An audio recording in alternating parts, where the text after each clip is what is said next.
Il-pubbliku Malti saħħaħ konsiderevolment femtu l-ġudikatura hija tassew indipendenti din is-sena imqabbel ma' snin ta' qabel.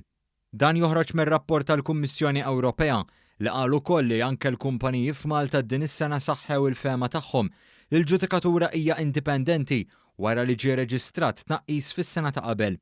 Fi stqarrija, il-Ministeru għall-Ġustizzja qal li waqt li fadal sfidi li jridu jinelbu, jirriżulta li għal darba oħra il-ħidma biex tiżdied l-effiċjenza fil-qrati tagħna komplet tagħti l-frott u pajjiżna qiegħed fit-triq it-tajba anke f'dan is-settur.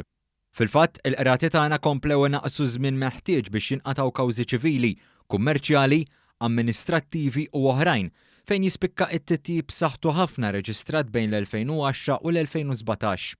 Dan ġie nnotat ukoll mill-President tal-Assoċċjazzjoni tal-Ġudikanti l-imħallef Francesco De Pasquale fid-diskors li għamel waqt il-ħatra ta' 6 ġudikanti ġodda. Huwa qal li l-Gvern huwa impenjat li jkompli jnaqqas l-istennija fil-qrati. Onorevoli Ministru tal-Ġustizzja, grazzi tal-isforzi li qed tagħmel biex ittejjeb l-operat tal-qorti. Jien kuntent li b'xi mod bl-għajnuna tiegħek wara li inti urejt id-disponibilità tiegħek li tesplora s-sistemi ġodda ta' case management li kont noħlom bihom jien ikkontribwejtu ent għall-introduzzjoni u implementazzjoni ta' sistema komputerizzata sħiħa fil-każi kriminali. Ir-rapport tal-Kummissjoni innota wkoll li Malta għandha 8 l-inqas qatt ta' kawżi pendenti fil-kamp ċivili, kummerċjali u amministrattiv fost 28 pajjiż tal-Unjoni Ewropea. Dan fl-istess waqt li pajjiżna għandu r-raba l-inqas qatt ta' ġudikanti ras ar-ras fl-Unjoni Ewropea.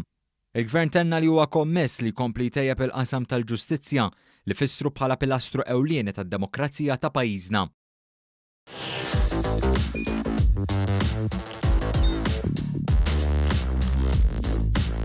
Idħol fuq one.com.mt u hemmhekk tista' tara l-programmi kollha li jxandru fuq One permezz ta' One Play.